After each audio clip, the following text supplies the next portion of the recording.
With front and rear gearboxes complete along with a centre differential, it's time to start building out and adding more to these, and so it's on to Bag E, the rear end assembly.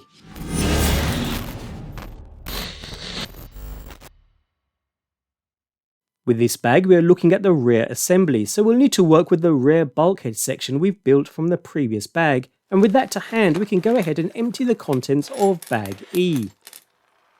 Unique for this SCT though, we have some new lightweight arms, beautifully constructed as always, as well as a rear bumper which covers the D-block. Otherwise we have all the normal mounting hardware to accompany them, so with all parts ready, let's crack on.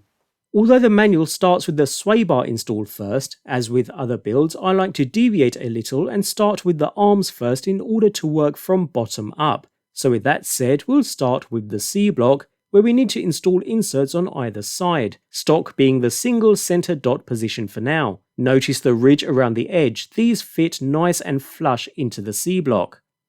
With those in place we can use 2 of the 14mm button head screws to secure the C-block to the front side of the bulkhead, just under the outdrive. Going into plastic here so no thread lock required, although taking care not to over tighten. Moving across to our first arm now, where we insert an 8mm set screw on the inner edge, in other words the edge closest to the bulkhead, after which we can insert a hinge pin and set it into position so that the hinge pin sits within the C-block insert. Repeat with the second arm, so 8mm set screw, hinge pin, before pushing into position. With the arms in place, insert 2 1mm shims to either side hinge pin, so 2mm in total on the rear, after which we can secure into position with the D-block. So grab your D-block and insert the hinge pin inserts to either side, again I'm sticking with stock so it's single center dot inserts, and push into place, taking care to capture the hinge pins while doing so.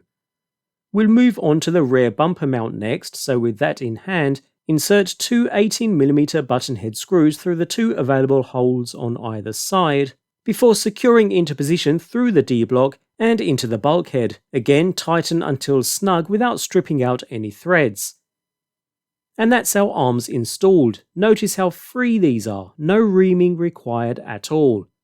Okay, so now we can go back to the first part of this kit bag and concentrate on installation of the sway bar, which can now get fully installed directly onto the arms.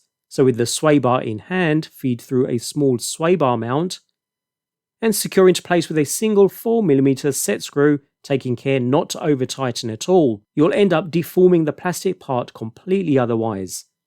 Next, seat the center of the sway bar into position just above the outdrive, cover with the top half of the sway bar mount, and secure into position with 2 6mm button head screws.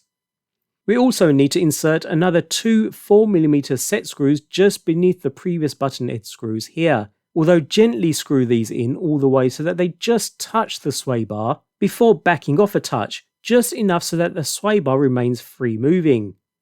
At this point all we have left is to secure the ends of the sway bar directly to the arms. To do that, we need to grab our sway bar linkage and insert a ball stud into one end, and a stabilizer ball on the other end.